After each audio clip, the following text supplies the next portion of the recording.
Recording. Yep. All right. Hey, we're ready. Welcome, everybody. I'm so happy to have this many folks. Tonight, Tanya is joining us. Tanya Anderson will be joining us. I guess you can't see her because you're not looking at my, but anyway, she's here in the classroom. We're grateful to have her join us as well. This gets us up to a little bit over a dozen, which is kind of nice size class. What I want to do is kind of set the stage again real quick. The first several weeks, 5-6 weeks, we looked at an overview of the Nicene Creed. And the Nicene Creed is what we profess every Sunday at Mass. We recite the Nicene Constantinople Creed, which came together over a period of about 400 years. The Apostles' Creed came out right from the beginning, right from the early days of the Apostles. We had the Apostles' Creed, and you do get to recite the Apostles' Creed with its 12 statements. Myth or tradition has it that each apostle gave one paragraph. I don't know, but there's 12 statements, and it was there from the beginning. And then as the church began to go through and move through the Roman Empire, then the persecutions came. And then as the persecution came, the church went underground. And then as soon as it ended in 313, that the Council of Milan, the Edict of Milan, the Edict of Rome, it became permissible for Christianity to be part of the Roman Empire, an acceptable religion. And then things just exploded. And in that explosion, there were a lot of things that came up from well-meaning people, many of them priests, some of them bishops, that tried to look at those 12 statements and clarify them. And they got some things wrong. And we had, as we've seen in a couple of times, I don't want to go back over it all again, but we had several major heresies. Now, heresy is just something that's added to the dogma of the church that's not accepted, not true, or something is omitted from it that should be there. So, you always think of heretics, you think of America in the early days and witches and all that stuff and burning heretics at the stake. That's not the way that should be perceived. These were well-meaning people that thought they had the correct idea, and they weren't. And the church was confused. So what the church would do is the bishops from all over the world would come together at a place, normally designated by the Pope, and hammer out the clarification of that heresy. And after the first 4 or 5 of those councils, each one tacking a different kind of a heresy, led to the expansion of the Nicene Creed. That's when we have light from light, true God from true God, begotten, not made. They were all designed to offset the heresy of Arianism, which said Jesus wasn't human. So all of those things came about and was finally solidified. So the Nicene Creed is the official creed. It's the creed of the church. It's the creed we say at Mass. The Apostles' Creed is part of the prayer life of the church, the liturgy, and we say it when we say the Rosary and when you do the Divine Mercy chaplets. And so you get an opportunity as an individual to say the Apostles' Creed quite frequently if you want to do one of those kind of prayers. But the Nicene Creed is the principal one. So we looked at that and we saw the concept of the Trinity, which is beyond human understanding. We cannot really grasp the concept of the Trinity. We believe it, we accept it. God revealed it to us. We think it because he revealed it that we know it's true, but we can't really get our mind around it. But we looked at the Father and the Son and the Holy Spirit, 3 persons, 1 God. And then we looked at the different aspects of the church. And then we looked at a little bit of the other aspects of it. The second phase is really concentrated in 2 classes, unfortunately. Normally we'd have at least 4. And we're going through the 10 Commandments as one of the ways to seek a clarification of the moral life. This is my faith in the Nicene Creed. This is what I profess. How do I live that? What did God leave us to give us ways to live this faith? And that's through the commandments. Now, going back to Judaism, they expanded everything in the first 5 books of the Bible: Genesis, Exodus, Leviticus, Numbers, and Deuteronomy. And anywhere in there it said, do this or don't do that. They wrote that down.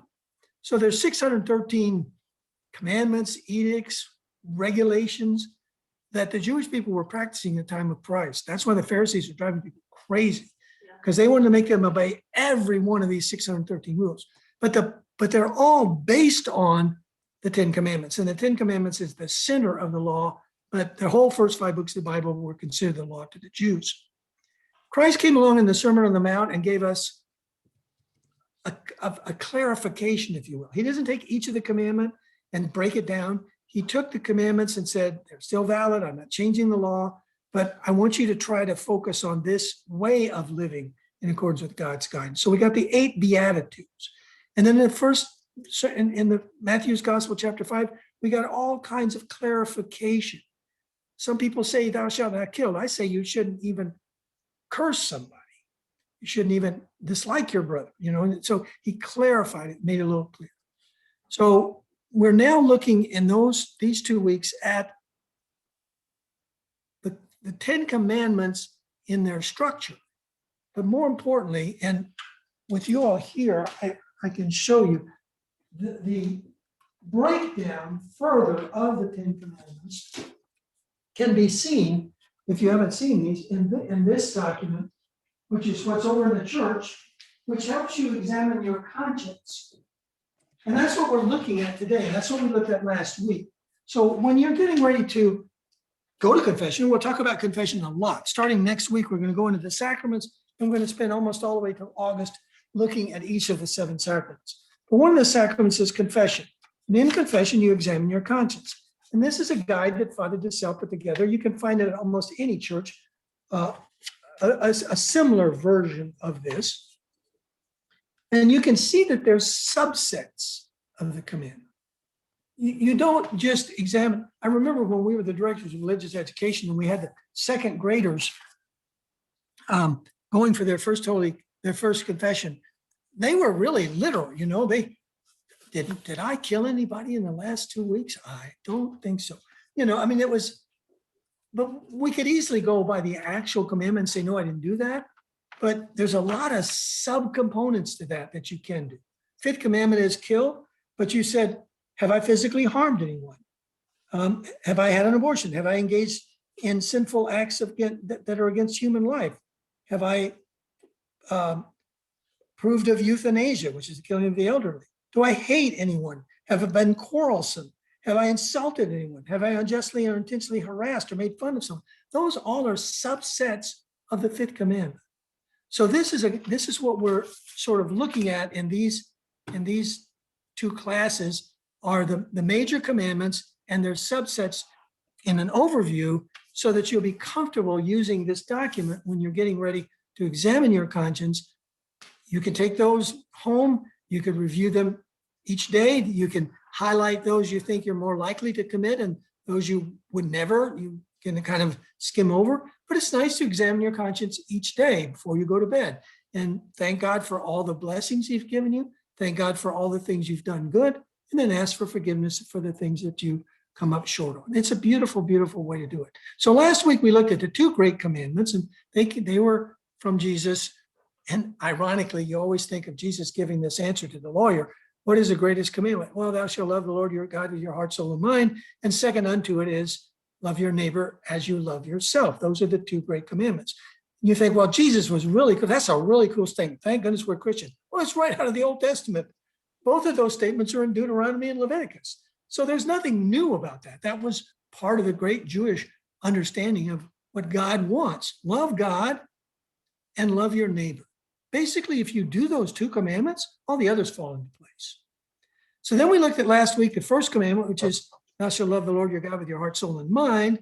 Then we looked at the second and third, both of which keep the Sabbath holy and don't take the Lord's name in vain. So those top 3 are God's, if you will, explanation to us as to how He wants us to worship Him.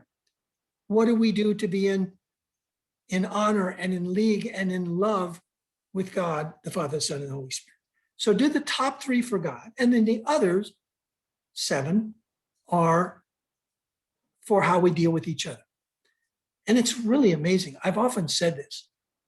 If we took the 13 people in this RCI class and their families, and we decided we were going to form a community, let's say we're going to pool, like the first early church, we're going to pool all our resources and we're going to live in one big building and we're going to share everything. And we got together before we started and we said, let's come up with some rules that we need to live together. You come up with the 10 commandments, pretty close. Don't steal each other's property. Don't steal each other's spouses. Don't kill each other. You know, it's pretty basic. It's really kind of cool. So that's what they are. Then we looked so last week we looked for, and then we looked at the 4th and 5th last week. And that was really where we were. So again, tonight we want to look, and again, they come in pairs. Second half, those commandments dealing with each other. We see the 6th commandment and the 9th commandment are very closely related. Don't commit adultery. Adultery is an act, a sexual act outside of marriage by married people. Fornication is an act outside of marriage, unmarried people. But both of the key there is that the church, as we'll look at tonight, deeply loves and respects marriage and the marital act. There's a lot of misunderstanding about the teachings of the church. Some people have this image of these old men wearing cassocks in Rome who are celibate, who are trying to make life miserable for young couples who just got married and passionately in love for each other. And nothing could be further from the truth. Some of the greatest homilies I have ever heard and messages at the conference from the engaged on the beauty of the marital act I've heard from young priests. They truly appreciate it because they gave it up as a greater good. They're not putting it down. They see it as a wonderful good, but they, for the sake of their calling to become married to the parish, to marry to the church, they gave that good up for a greater good. But they love that good and they know it and they appreciate it. And it's funny because sometimes we'll talk about when you have problems in a marriage, who should you go to? Well, immediately everybody says, go to a marriage counselor. Well, if you go to a marriage counselor, you're paying them to arbitrate. And they may choose one side or the other. But who knows more about marriage and whose information is designed to save your marriage? It's your parish priest. And why does he know more about it? Because he shares confessions every single week. For as long as he's a priest, people are coming and telling him in the person of Christ, as they're confessing their sins, the problems that they're having in their marriages and the abuses and all of it. And so they are deeply cognizant of how good marriages are good and how marriages have problems and how to address those problems. So if you ever have a problem, you get married, ever have a problem, one of the best places to go for counseling guidance is the parish priest, because his objective is to save it, not to arbitrate and make one person happy and the other person unhappy. Anyway, I get carried away. So tonight we'll look at those two, and then the other two that are related is 7 and 10 is not to steal or covet, meaning have an impassionate desire, unhealthy desire for something belongs to somebody else. And then the 8th. And the 8th is, I think the 8th is taken over the news media. I don't think we have news anymore. We just have gossip. We just have gotcha. That's the false witness. It's terrible what you can do. And we're seeing it more and more with our young people, our teenagers, who are being so harmed by people violating the 8th commandment on social media, putting it out to everybody, humiliating these young people. I think teenage suicide rate is high as I think it's ever been. It's just tragic. Yeah, it's just amazing, and it's really bad. So anyway, that's what we want to look at if I ever get through the introduction. So we'll look at here, beginning with the 6th and the 9th. Now, I'm going to talk a little bit about, I don't ever have a hesitation, because we talk about this at the conference engage. So sometimes I have real young children in the class and I don't. But with adults, I don't mind giving some personal experience that my wife and I lived through. And I think it would help you to appreciate what the teaching of the church is and why it's what it is in these areas. So 6th and 9th commandment, what do they do? It deals with adultery and coveting your neighbor's wife. So the things that fall under it, it says, do not commit adultery, do not covet your neighbor's wife. The extreme attitudes that you sometimes hear people who don't know Catholicism say, most likely, is prudishness. that Platonism was one of the heresies. The Manichaeists, they had a dualism. They believed that there was a good God and a bad God. There was a God of physical, there was a God of spiritual. Spiritual God was good, everything spiritual was good, everything physical was bad. Therefore, marriage was bad. Everything involving flesh was bad. They wouldn't eat eggs. They wouldn't eat anything that came about through fertilization. They didn't want to get married. They saw sex as an evil. And the Manichaees were part of that, the Cathars. And then you even got down to American history, the Puritans. They came from the Albigensians in Western Europe. And they were overly prudish when it came to sex. And some of their views, the only reason that was there was to have a child. Otherwise, it would never be done. It was evil. It was dirty. And the other side of that, not in the church, but some people see, is hedonism, which is life is pleasure, do whatever you want. I mean, you know, it was Nike's comment, if it feels good, do it. Remember that commercial? If it feels good, do it. Are you kidding me? How can we live a kind of that? That's sexual pleasures for self-gratification, so on. One of the things that I love to mention is a little statement.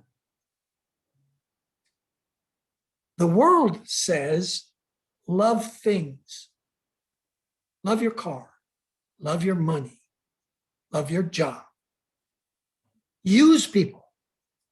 That's what the world says. Use anybody you need to use to get up the chain. Step on anybody, walk over anybody, whatever, but you love your stuff. Church tells you to love people and use things. Things are for us to use, but you can never use a person. And I remember, I don't know if it's true, but I remember a statement allegedly made by a newspaper person that asked St. Pope John Paul II, can a husband lust after his wife? And the Pope said, no. And she said, well, then who can he lust after? And he said, no one. A husband can't use his wife as an object. That's what lust is. You want that object. You use it as an object.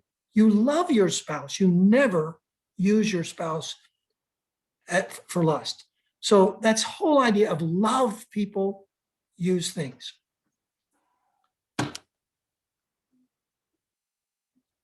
The church itself has always taught that the marital act is a gift from God within marriage. And it is part of his creative power. When you really think about it, children come about as a result of a man and woman coming together in a marital act and God placing the soul within it. The biological process produces something you can look at it in science. You can look at a test tube, but God is the one that gives us life.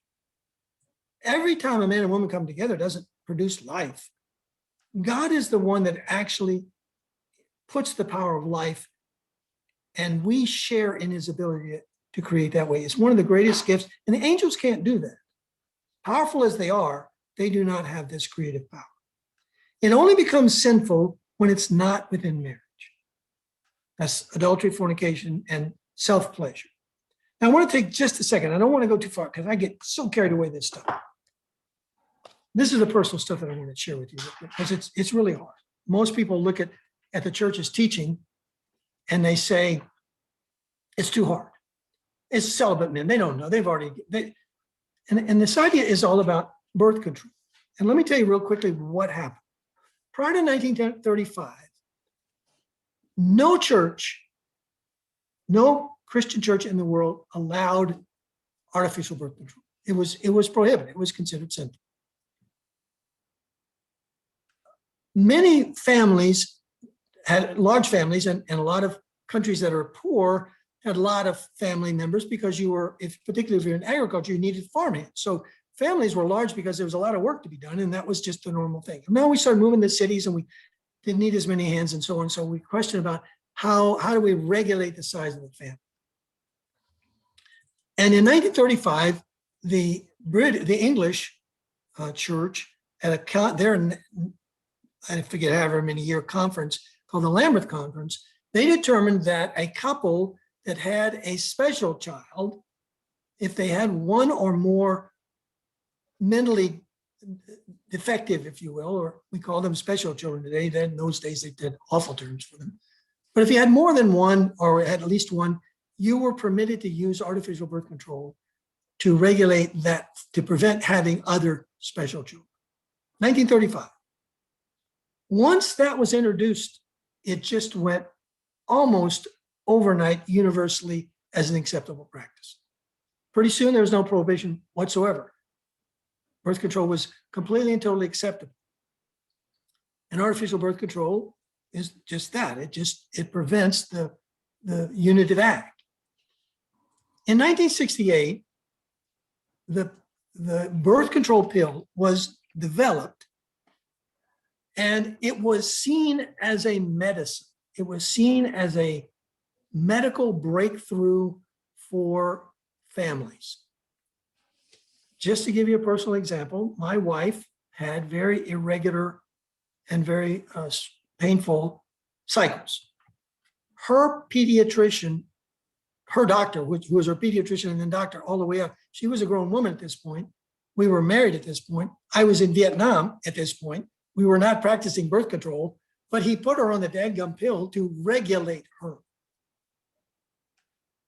And there was a huge debate as to what this pill was supposed to be done and how we use it. Now, the church, when there are changes in science, produces a commission and studies the science. And in the 60s, they had doctors and nurses and specialists and scientists and men and women and husbands and wives and clergy and all in a committee studying the birth control pill. And right in the middle of the Second Vatican Council, this commission came together and they did not agree universally. And there was a majority opinion and a minority opinion. And the majority opinion said it's medicine and we should allow it to regulate families. Minority opinion said, no, it is very dangerous. And unfortunately, the council was going on and they were constantly getting updates on what was going on in the council. And the Pope decided to keep that out of the council and decide this himself as Pope. And there was a lot of publicity. So this was going out to the whole world. In July of 1968, he wrote this little document. This is called an encyclical. This is a letter from the Pope to bishops on guidance on things of faith and morals. This little document has 31 paragraphs. And he prayerfully decided the church's position on the use of artificial birth control concerning predominantly the pill. And at that point, the public had gone and heard the majority side and they condemned it. And some of the priesthood did, and they didn't follow the teaching of the Pope. Church didn't get into a schism, but almost. We've got tremendous confusion that led to that across the board. I want to read one paragraph, just one little paragraph, just to give you an idea of the insight of this Pope. 1968, he said, upright men can even better conceive themselves on the solid grounds on which the teaching of the church in this field is based. That means it's prohibited.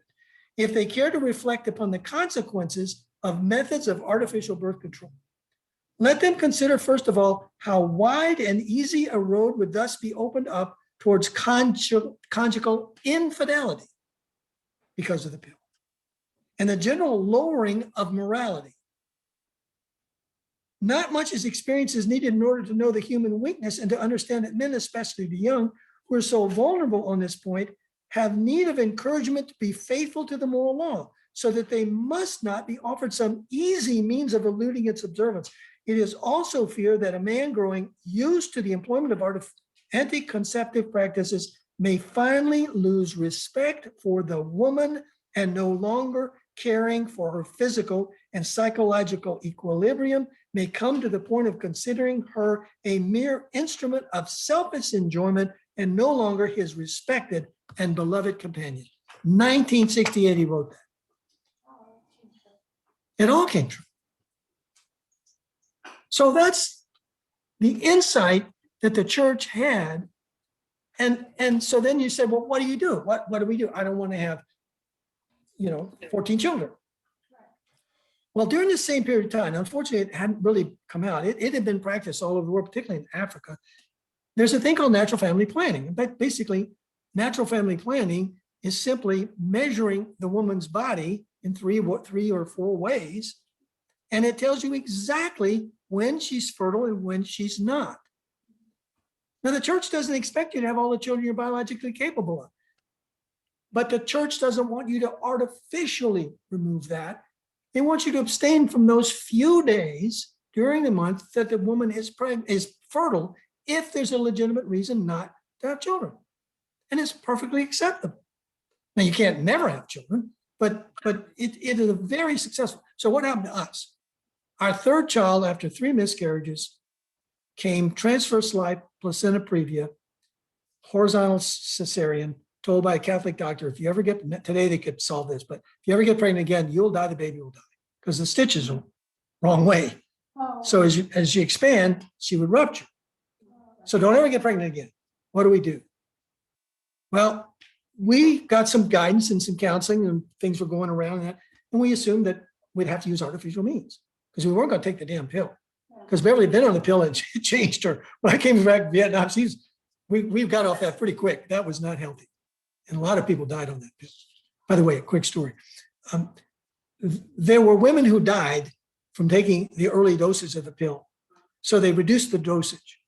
They came up with a pill for men, and there was a slight, very minor shrinkage of a component of the man, and they canceled this test, and there's never been a pill for males. So that just shows you who's behind all this nonsense.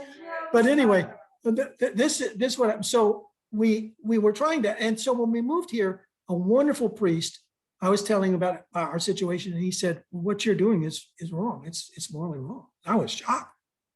I said, what do I need to do? He said, you need to get an NFP. So we started the NFP classes. We practiced it for 12 years with Beverly's life on the line. And we were able to be safe when we needed to be safe, and we were able to be open when we could be open. And we had a wonderful relationship, and it was a beautiful thing. And we trusted it, and it works, and it can be done.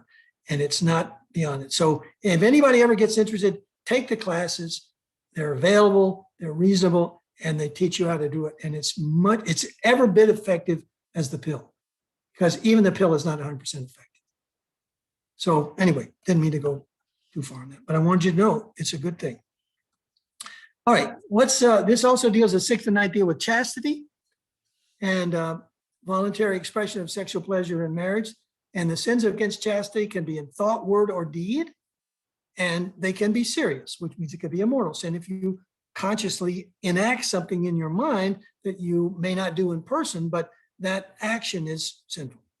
Modesty, the virtue of modesty causes a person to abstain from an action, work, or looks that arouse an unlawful appetite. And today, virtue's gone. And it's just frightening to see how we don't consider the beauty of the body and how we should protect it. I'm sorry?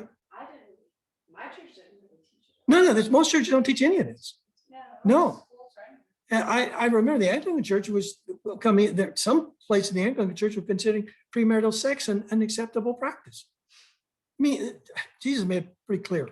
Anyway, when tempted, remember there's no goodness without effort. So everyone's tempted, but the bigger the temptation, the greater the grace, and you can never be tempted beyond your capacity to resist. Does the devil tempt us? Yes, but you can never make us commit an act, because an act of sin is an act of the will. You choose to do it. Temptation cannot cause us to sin. 7 and 10 commandment, this is about stealing. What's mine's mine, what's thine's thine. And it deals with stealing and coveting. Again, that's wanting something else. Thou shalt not steal, thou shalt not covet thy neighbor's wife. 2 commandments. Now, stealing is the voluntarily taking something or keeping something that belongs to somebody else. And that's different than borrowing, unless if you borrow the lawnmower and never take it back, then this sort of becomes stealing at a certain point. But yeah, what's that?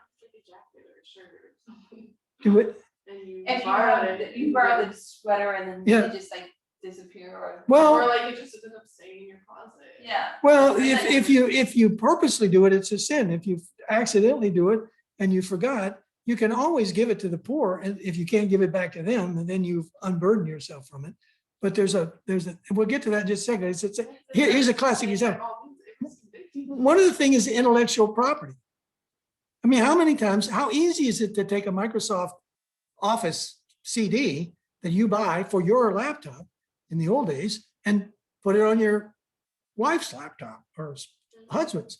That's stealing intellectual property. Well, Microsoft you can't pay them back, but you can give money to the poor to offset that. But it is in a way stealing. Anyway, so a person can sin by deed or thought. This is one of the two where your thought can be a sin. If you practice in your mind a heist, if you think, I'm never going to rob a bank, but boy, I could see it, and you walk through all the steps, then that could be it.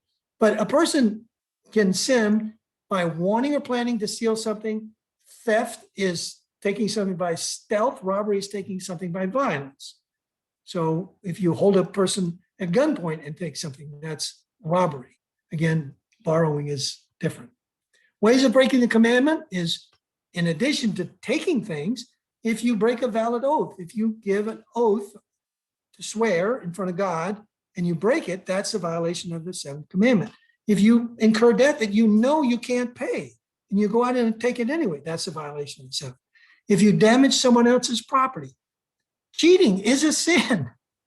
It's become so pervasive. I remember when I was in college, we had blue books for our exams, and you wrote on your blue book, you signed it, and you did it at the academy. I have not cheated, nor do I know of anyone else who cheated. So we never looked outside, our blue book, because we didn't want to see anybody else cheated. And you signed that when you finished your exam. Now it's just blatant that people cheat. It's terrible. Accepting bribes, receiving stolen goods, keeping found articles. Now, keeping found articles, you should make an effort to find the owner if you can.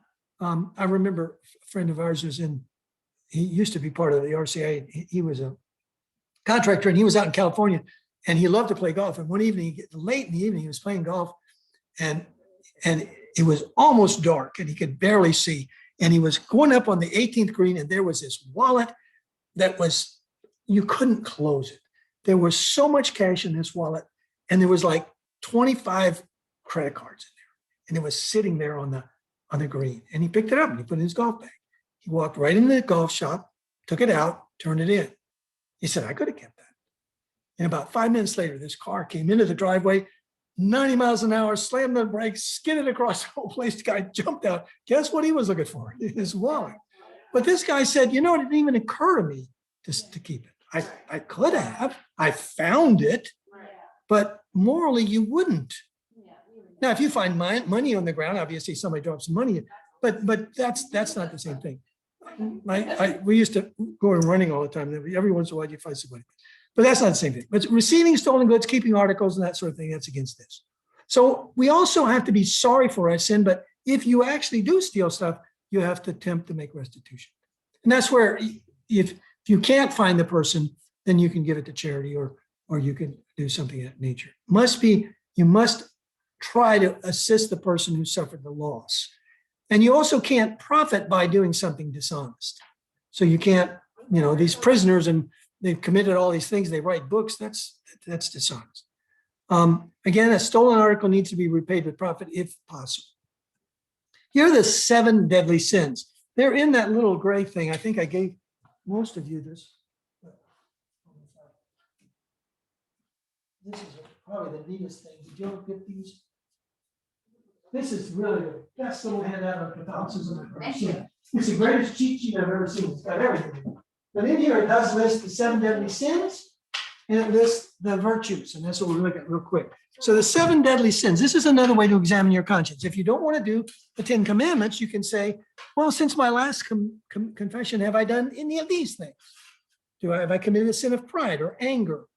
Now, there's righteous anger, but be very careful, because Jesus could get angry, but that's a little different. Usually anger is not good, but it doesn't mean you can't get angry.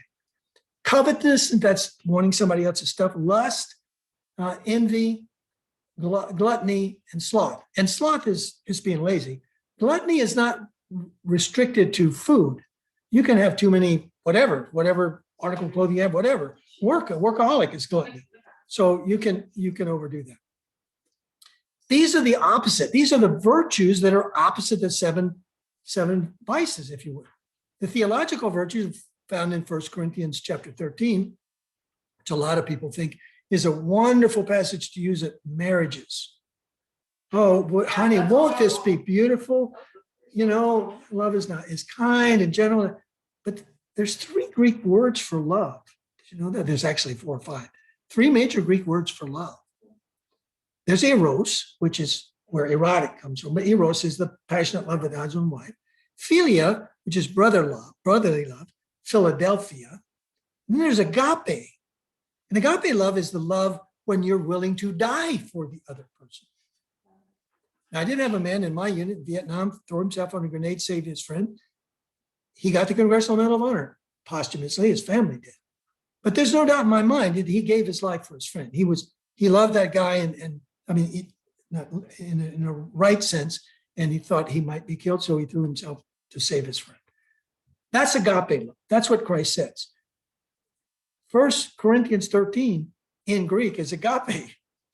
It's not this romantic love that couples getting married with the eros idea, think how wonderful and sweet all this is. No, that's, are you willing to die for your spouse? Then you're charitable and all those things. But faith, hope, and love are the theological virtues. They're the highest of virtues.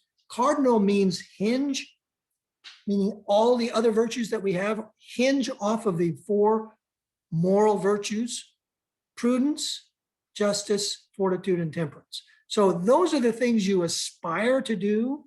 You try to live those to offset the sins of the 7 deadly sins. Now, the 8th commandment, tell the truth. What does it prohibit? Bearing false witness. Things that fall under it are pretty sad. You can use sins of the mouth, if you will. Slander. Calumny is you make a false statement about someone, and it's designed to damage their reputation. Detraction is giving information that nobody needs to know. Someone tells you something, it's confidential. You don't have to tell everybody else about that person's situation. It's damaging their good name, and it's some fault or crime to which that our other is guilty. And then there's gossip, which is just everywhere. Sins of the ear is listening with pleasure to those things. So do you have friends that you can't wait to talk about their friends to you? Do you get joy out of hearing someone else's bad situation? So what do you do with that? How do you get out of that? You just say, I'm sorry, I don't want to participate in this. I don't want to hear this, and walk away. Business, it's very common in a business environment where people, as they used to, get around the coffee machine in the morning and they gossip a little bit. And it's, what happened over the weekend to Susie? Well, did you hear? Well, let me tell you. And you can walk away from that. And you can, if you accidentally overhear, you can't help anything. You can't help it. But don't participate in it. Don't enjoy it. Make sure that the people that are doing it, if you are avoiding it, let them know why. It's just, I just don't want to participate. And it's hard because it's very common. And like I said, the news media, that's all they do. It's just awful. It's terrible. Then you can do things in humor. You got to look very carefully. Some humor is really cutting. Some humor is designed subtly to make you look good and them look bad. You can do it it's just humor. I'm just joking with them. No, you can really hurt a person. And anytime you put a falsehood out there, you can really hurt a person. Now, are we obliged to tell the truth? We seek the truth. We're supposed to tell the truth. We are not supposed to lie. But there are situations when the truth is, you are not required to reveal the truth. The classic is when a confessor confessed their sins to a priest. That priest is under an obligation to never reveal what was said to him in confession and attribute a name to it. They can give you generality. I've had Father DeSalle has given talks on confession, and they're wonderful. He'll say, sometimes people will confess this. He's not violating the confessional, but he will never tell you, Bob Ward said this in confession. He's not allowed to. And fortunately, at least up to this point, the courts have upheld it. There's a case not too long ago that a priest went to a prison and was talking on the phone. You know, there's a phone, you're on one side of the glass, I'm on the other. And he was hearing in confession on the phone. And the jail was recording it. And he confessed to a murder. And they said, we got you. And the court said, no, court threw it out. Court said it was not admissible because it was confessor to priest. And the same thing with doctor-patient. The doctor is can never be made to tell what he's told a patient. And a lawyer-client's the same way. Whatever a lawyer says to a client and the client says to a lawyer is privileged information.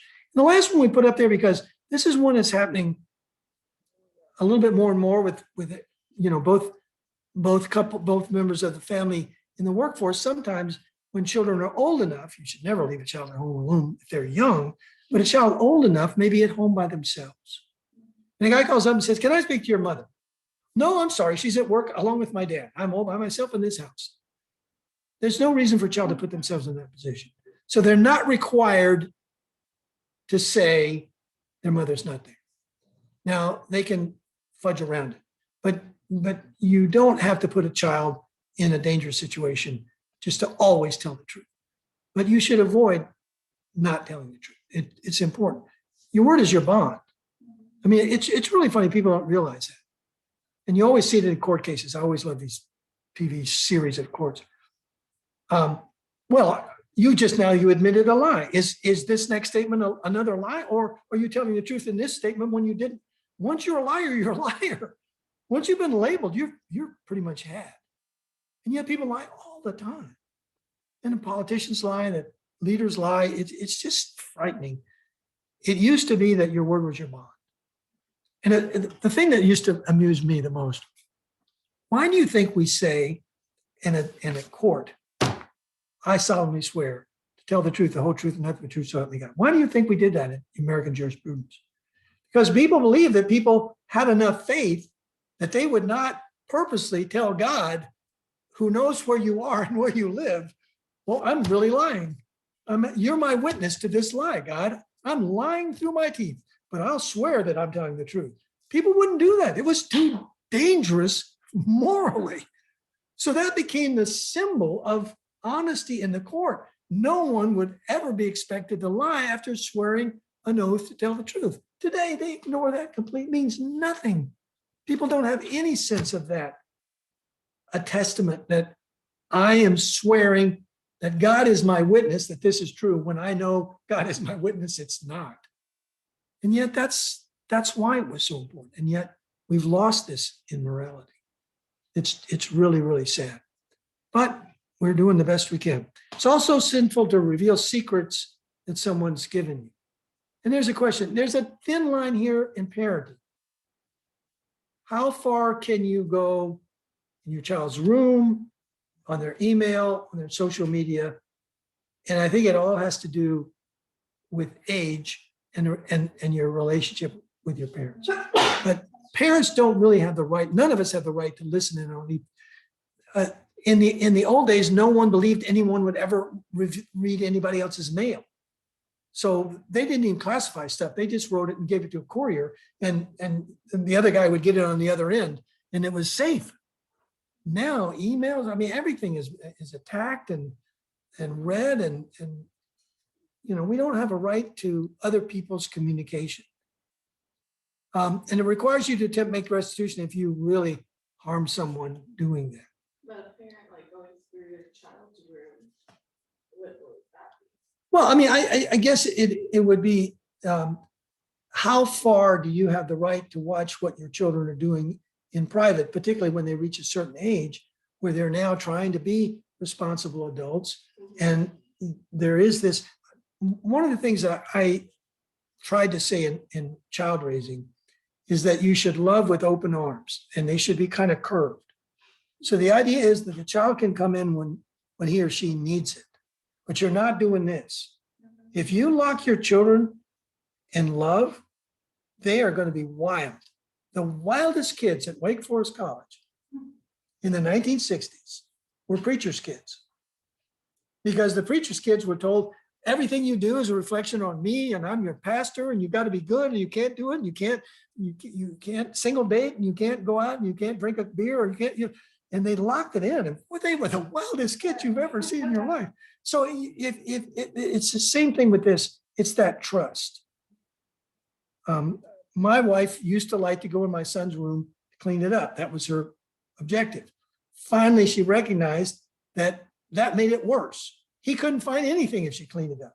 So the attitude was, put your stuff outside the door you want washed. I'll put the stuff outside your door that's clean, and your room's your room.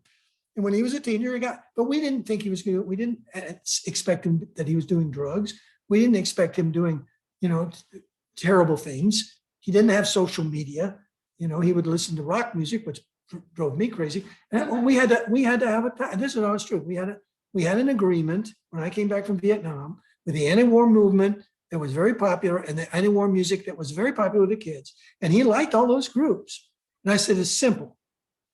I don't hear it in my house. If you want to play with headphones on, knock yourself out. I do not want to hear it in my house. So yeah, he got headphones, played his music. He grew up loving that music. Later, I found out it was pretty good music. But at the time, I lost too many, I lost too many friends to his protesters. And so and the other thing was his hair, he had long hair, and everybody that I knew was long hair was a hippie, and all of us had crew cuts, So, but he was a first child, and we all kind of learned on the first child. When the first child, first two were 18 months apart, we had a bedtime ritual. 8 o'clock, you go to bed. I don't want to go to bed. 8 o'clock, going to fight all night. Every night's a fight. Third one came along 11 years later. Can I stay? What time do I have to go to bed? I don't care. Well, can I stay up till 8 o'clock? Sure. Can I stay up till 9 o'clock? Sure. Can I stay up till 11 o'clock? Sure. He'd fall asleep on the steps at 8:30, and we pick him up and put him in his bed. Why didn't we know that at the beginning? We went through all this fighting for these kids. But anyway, loving. So there is that determination. If a child is in trouble, if a child gets in trouble at school, you have a responsibility to take care of that child. You may have to invade a little bit, but to look at their social media and not to trust them, and you're going to have a real problem. So it's not a moral sin if you, as a parent, you're doing the right thing, but it is. Our parents are trying to open arms, but don't have the tools to raise their kids morally at the same time. Well, that's the problem. Which causes them to get into that. You do, and this is where the moral things. In fact, you start a child out with these kind of teaching, saying their prayers at night, saying the prayers. You get down and say, "Now lay me down to sleep" with them when they're infants. They really grow up in the faith and stay. But if you mandate it or make it, I found the two greatest things in parenting. One is for the role for the husband. If the religion is only belonging to the mother, the children will not necessarily stay in the faith. If the father practices the religion and goes to church and makes it, they will generally stay in the religion. The second way to really make a difference is for one or both of you to teach the faith to other kids and watch your kids see it.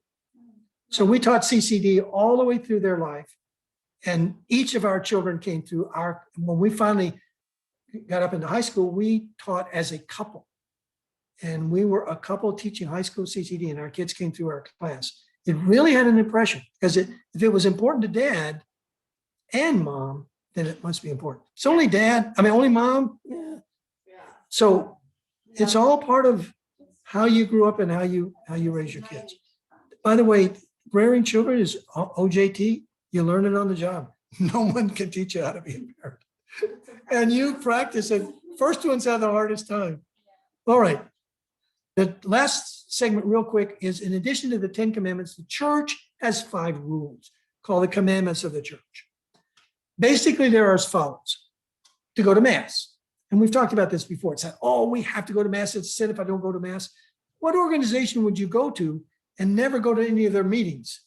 Okay, I'm going to join a fraternity, but I'm never going to go to the meetings with the brothers. Well, I don't think you're going to join. So why is it such a big deal to not want to go to Mass? So the minimum is to go Sunday, 1 hour. and the holy days of obligation. There used to be a gazillion holy days of obligation. Now there's these. I thought there was more too. Nope, this is it. Christmas, 1st of January, Ascension Thursday, but that's now been moved.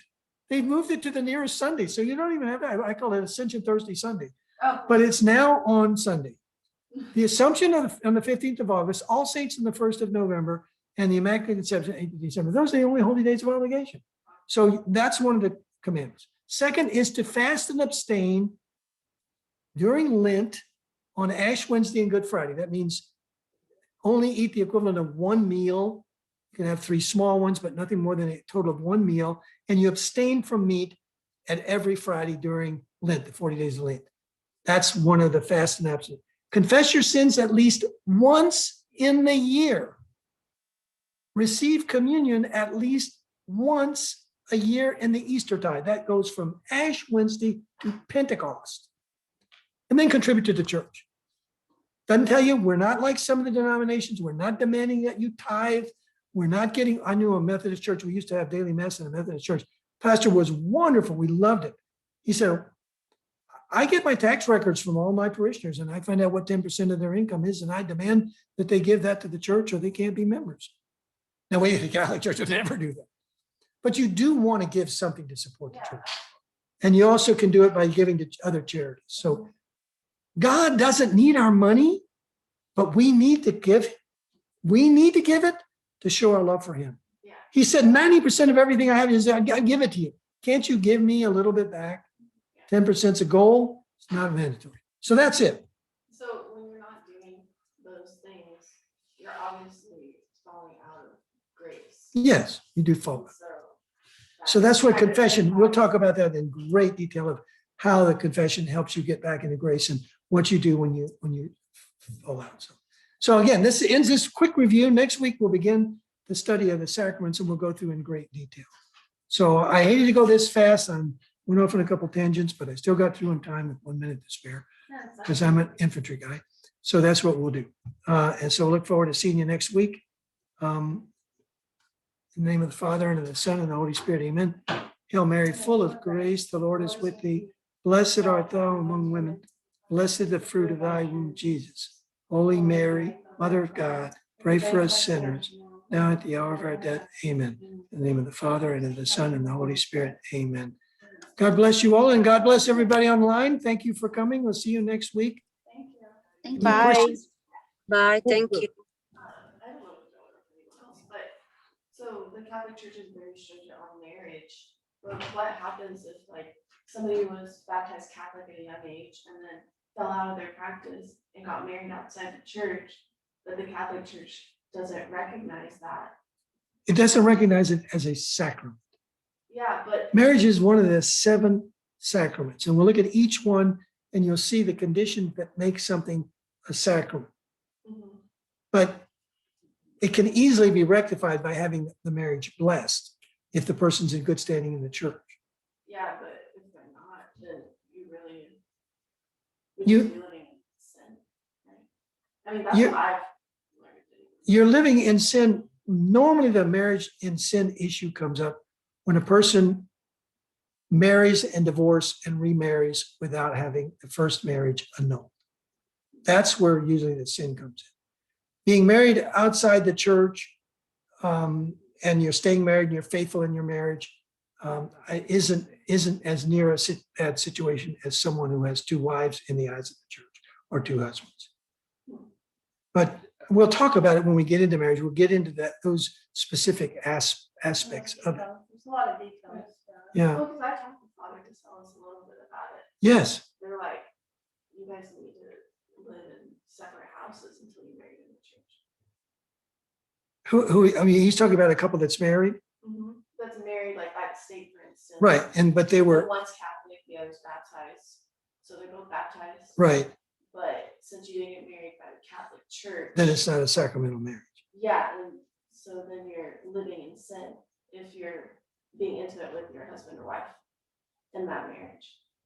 Yeah, I can see that. And the Father DeSalle said that. You go, please feel free to go. But he's the one that has the expertise in that field. Yeah, there's a lot of, it's interesting though, I didn't know that that could be a thing, so, and I learned that there's like, even 80% of Catholics are in invalid marriages because A lot of them they are. didn't follow the right. But there again, it's a matter of conscience too. What you don't know can't be held against you if you didn't know that. Yeah. But still, there's a lot of, There's so a lot. glad to Thank have you you. so- God thank bless so you. much. Thank you so much. We'll see You're you next welcome. Monday. Yeah, thank you. See you soon. Thank you for your question. So I'll be online next week. All right. God bless you. I'll be- No, good. Okay, good to see you again. Thanks for doing this. Oh, I love it. I'm so glad to have you because I just feel I got a master's degree and I'm able to use it. I know, I have So- a master's in architecture. We'll see if I use it though. Oh, I hope you do. God bless. Thanks for coming.